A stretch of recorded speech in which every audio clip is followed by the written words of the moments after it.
नमस्कार, शुभ सकाळ सर्वांना. मी शिवानी आणि स्वागत आहे तुमचं आपल्या शिवानीज व्लॉग या युट्यूब चॅनलवर. तर आज आहे रविवार, सुट्टीचा दिवस आणि मी चालले फिरायला. तर मी फिरायला कुठे चालले हे तुम्ही थंबनेलवरून ओळखलं असेलच. चला तर मग माझ्यासोबत आपली राधानगरी एक्सप्लोर करायला. तर मी चालले माझ्या ब्लॅक ब्युटीवरून फिरायला आणि हीच आहे माझी ब्लॅक ब्युटी. चला तर मग सुरुवात करूया आपल्या आजच्या व्लॉगला.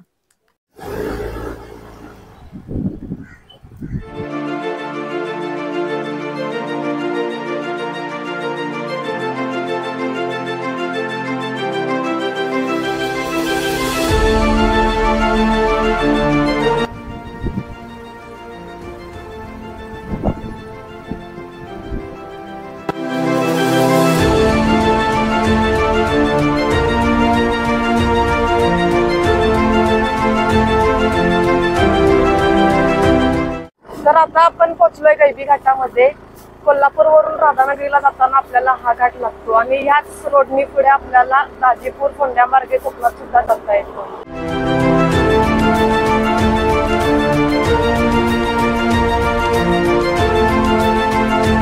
तर इथून तुम्ही व्ह्यू वगैरे बघू शकता की किती असा मस्त वगैरे दिसत आहे.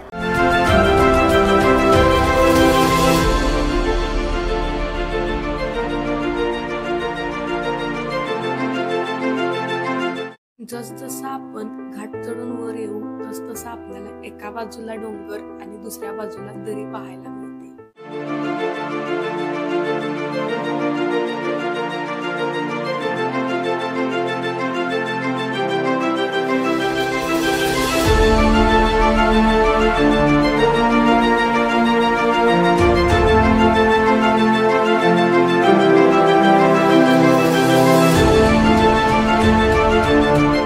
आता आपण घाट चढून वर आलोय आणि तो वरून आपण बघूया की खालचा परिसराचा व्ह्यू आपल्याला कसा दिसतोय ते.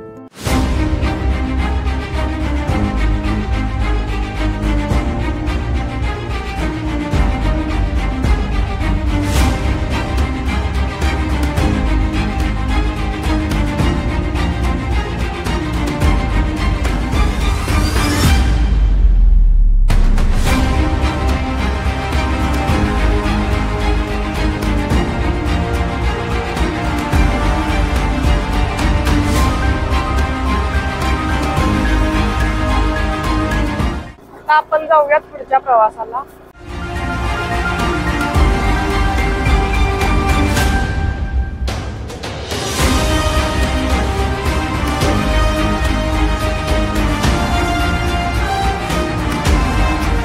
थोडं पुढे आल्यानंतर आपल्याला दोन्ही बाजूला बांबूची वेटे मोठ्या प्रमाणावर पाहायला मिळतात. इथे एवढी वनराई आहे की दुपारच्या रणरणत्या उन्हातही आपल्याला थंडीचा अनुभव घेता येतो.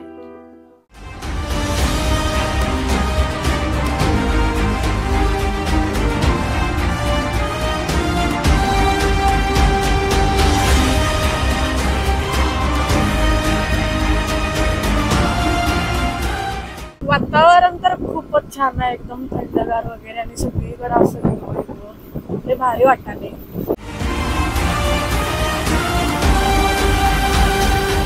तर आता आपण पोहोचलोय गैबीच्या चौकात. इथे आपल्याला 4 रोड दिसत असतील. हा जो समोरचा जो रोड दिसतो तो आपल्याला राधानगरी मार्गे फोंडा आणि पुढे दाजीपूर मार्गे आपल्याला कोकणात जाता येतं. हा त्याच्या समोरचा जो छोटा रोड दिसतो तिथून आपल्याला खाली जी डोंगराच्या पायथ्याला छोटी छोटी गावं आहेत तिकडे घेऊन जातो. लेफ्ट साईडच्या रोडने आपण कर्नाटकात जाता येतो. तो सोळांकूर आणि निपाणी मार्गे आपण जाऊ शकतो. आणि हा जो मागचा रोड आहे ज्या रोडने आपण आलो होतो तो आहे आपला रोड कोल्हापूर राधानगरी. आणि या चौकाला किंवा या घाटाला गैबीचा घाट किंवा गैबीचा चौक हे नाव पडण्यामागचं कारण म्हणजे हे जे समोर आपल्याला दिसतं ते गैबीचं देवस्थान. तर इथून पुढे आपण जाऊया राधानगरीला. चला तर मग बघूया आपली जर्नी पुढची कशी असेल ते. आपण आता गैबीच्या चौकातनं पुढे आलोय आणि आता जिथून आपण चाललोय त्या एरियाला मांजरखिंड नावाने ओळखलं जातं.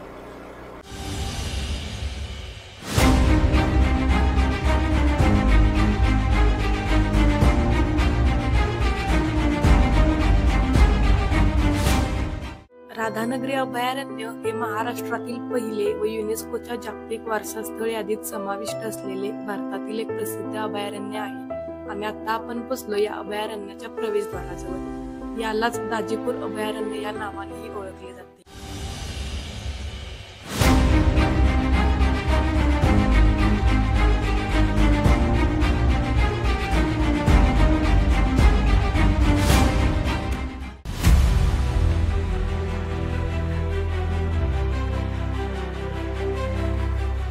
राधानगरी प्रवेशद्वारामधून आत आल्यानंतर आपल्याला इथे सुशोभीकरण केलेलं दिसत आहे। हे इथं गव्यांचे वगैरे आपल्याला स्टॅच्यू दिसत आहेत आणि इथं गव्यांचं स्टॅच्यू उभारण्याचं एकमेव कारण म्हणजे आपलं जे दाजीपूर अभयारण्य आहे ते खास करून गव्यांसाठी प्रसिद्ध आहे। हे गवे आपल्याला तिथे मोठ्या प्रमाणावर आढळतात आणि काही काही वेळा काय होतं की खाली जी वाड्या वस्ती आहेत, छोटी छोटी गावं आहेत, तिथे सुद्धा ती गवे जातात। मग हे गवे तिथं जाण्यामागचं कारण म्हणजे काय, त्याच्या मागे आपणच आहे। आपण त्यांच्या जंगलामध्ये आपण अतिक्रमण वगैरे केलंय, आपण वृक्षतोड केले, म्हणूनच ते आपल्या इथं अतिक्रमण वगैरे करत आहेत। मग याचा कुठेतरी माणसाने सुद्धा विचार केला पाहिजे। तर आता आपण जाऊया पुढच्या प्रवासाला। इथून आपल्याला 2 रोड दिसत आहेत। या रोडने आपण जातो राधानगरीला आणि इकडे जो आपल्याला राईट साईडला जो रोड दिसतोय तिथून आपण जातोय काळमावाडी डॅमला। तर आता आपण जाऊया पहिल्यांदा काळमावाडी डॅमला। काळमावाडीला जातानाही आपल्याला रस्त्याच्या दोन्ही बाजूला घनदाट जंगल पाहायला मिळते आणि इतकी गर्द झाडे आहे की इथे सूर्यप्रकाश नीट पोहोचत नाही, त्यामुळे दिवसा सुद्धा इथे आपल्याला सुखद सावलीचा अनुभव मिळतो।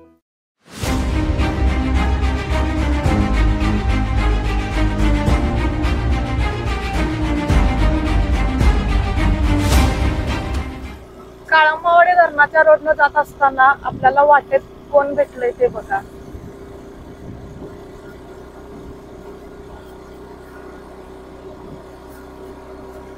मंकी गँग।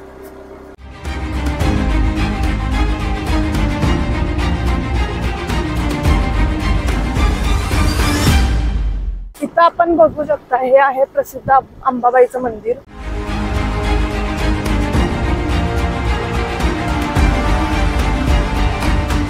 आणि आता आपण थोड्याच वेळात पोहोचतोय धरणाकडे।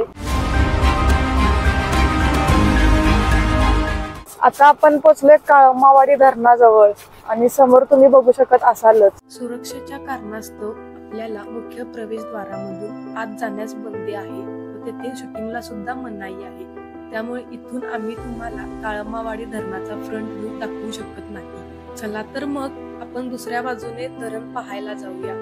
इथे आम्हाला धरण दाखवण्यासाठी एक गाईड भेटलाय आणि तो पहा आमच्या गाडीच्या पुढे कसा धावतोय। तर आता आपण बसलोय काळमावाडी धरणाच्या दुसऱ्या बाजूला आणि आपल्या समोर जे आपल्याला पाणी पडताना दिसतंय ते पॉवर हाऊस म्हणजेच वीज निर्मिती केंद्रातून बाहेर पडणारं पाणी आहे। या धरणाच्या पाण्यावर मोठ्या प्रमाणावर आपल्याला वीज निर्मिती सुद्धा केलेली पाहायला मिळते। आता आपण आलोय धरणाच्या पाण्याजवळ आणि इथून पाण्याचा जो तळ आहे तो पूर्णपणे स्पष्ट दिसतोय। आपण बघू शकतो की किती नितळ आणि स्वच्छ असा आपल्याला तळ दिसतोय।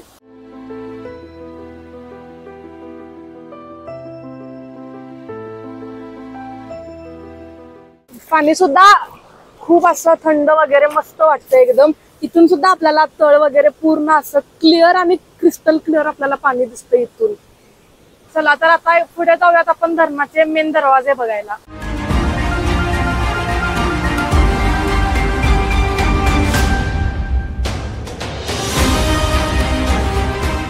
पॉवर हाऊस कडून नंतर आपण चाललोय धरणाचे मेन गेट बघायला आणि तिथून फक्त अंतर 1 ते 2 मिनिटं आहे वॉकिंग डिस्टन्सवर। चालत सुद्धा आपण इथे जाऊ शकतो।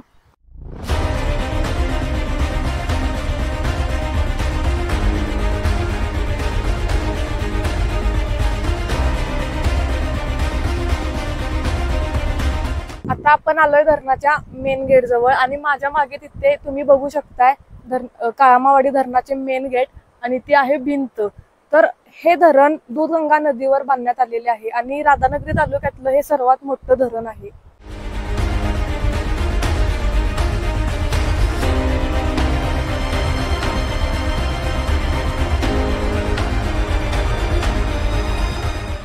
आपण इथून पाहू शकतोय धरणाची भिंत आणि आजूबाजूला असणाऱ्या झाडीमुळे धरणाचा नजारा किती सुंदर दिसतोय।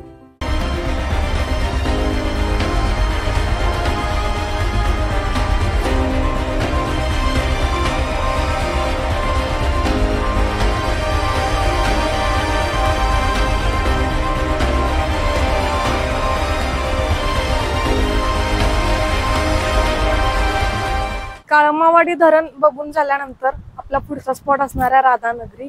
तर आता बघूया राधानगरीमध्ये आपल्याला आणखी काय काय पाहायला मिळतं ते। तोपर्यंत स्टे ट्यून आणि व्हिडिओ शेवटपर्यंत नक्की बघा। राधानगरीच्या वाटेवर आम्हाला सागवानाची झाडे दिसली आणि त्यामधून लोकवणारी सूर्याची किरणे. किती सुंदर दृश्य दिसत होते ते. म्हशी खाऊन पिऊन निवांत आता त्यांच्या घरी निघाल्या.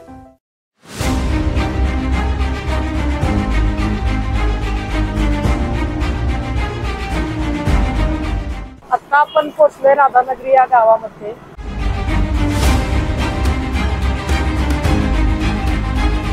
इथे आपल्याला खाण्याचे सुद्धा भरपूर ऑप्शन्स आहेत.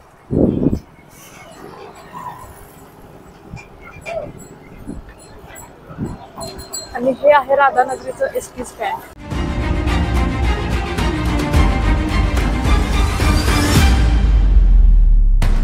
आज राधानगरीचा बाजाराचा दिवस आहे. रविवारचा इथे बाजार असतोय आणि आम्ही सुद्धा इथेच येतोय भाजीपाला वगैरे घ्यायला.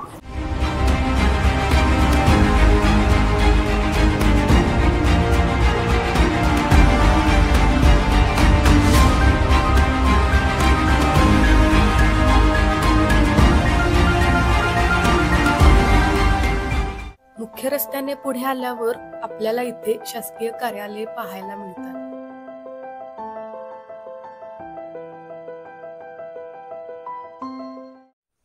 राधानगरीच्या बाजारपेठेमधून पुढे आल्यानंतर आपण आता येऊन पोहोचलोय ऐतिहासिक वास्तू असणाऱ्या हत्ती महाल जवळ. तिथे तुम्ही माझ्या मागे बघू शकत असालच हत्ती महल ही वास्तू. ही वास्तू आतून कशा आहे हे आपण आता जाऊन बघूयात. चला तर मग माझ्यासोबत हत्ती महल बघायला.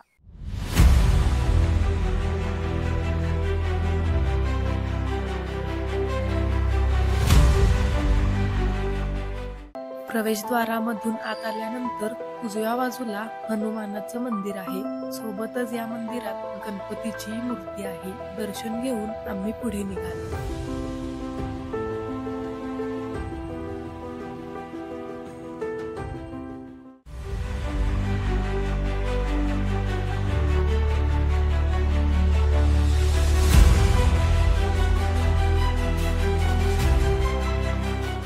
हत्ती महल म्हणजे हत्ती ठेवण्याची तसेच साठमारी हा खेळ खेळवण्याची जागा. संपूर्ण इमारत दगडी बांधकामातली 2 मजली असून तळ मजला आणि पहिल्या मजल्यावर लोखंडी चॅनेलवर भाजी विटांच्या सहाय्याने घालण्यात आलेला स्लॅब त्यावेळच्या वास्तुकलेचा एक आदर्श नमुनाच म्हणावा लागेल. इथे आपल्याला अशा प्रकारचे मोठमोठे हॉल पाहायला मिळतात. या वास्तूचे नीट जतन न झाल्यामुळे काळाच्या ओघात याची दुरावस्था झालेली आहे.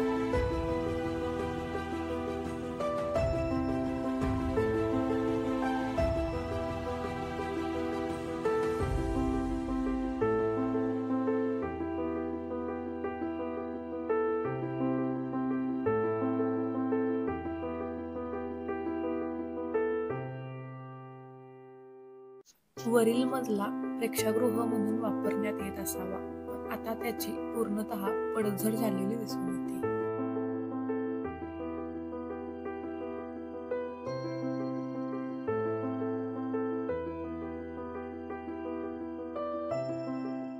इथे माझ्या मागे तुम्ही पाहू शकताय भव्य असं पिंपळाचं झाड आहे.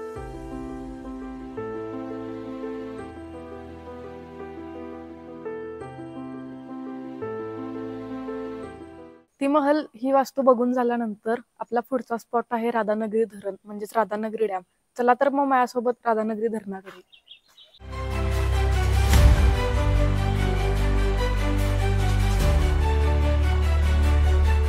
राधानगरी तालुक्याला नैसर्गिक वारसा लाभल्यामुळं इथलं वातावरण तर भारी वाटतंच, पण प्रवास करताना कंटाळा अजिबात येत नाही.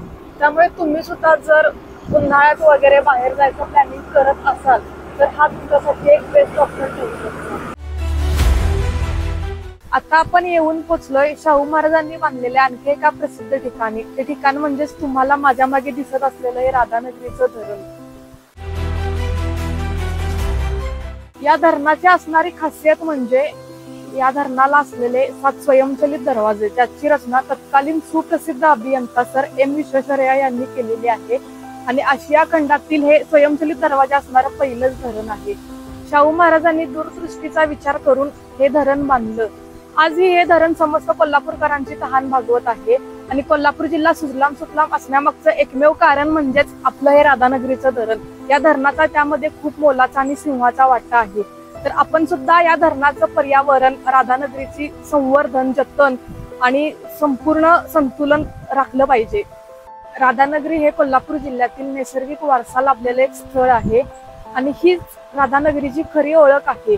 आणि आपल्याकडून या ऐतिहासिक वस्तूंना, नैसर्गिक वारसा स्थळांना हानी पोचणार नाही याची जबाबदारी आपण सर्वांनी घेतली पाहिजे. आजच्या या व्लॉग मधून आपण राधानगरीतील ठिकाणे एक्सप्लोर केलीत. व्हिडिओ आवडला असेल तर लाईक करा.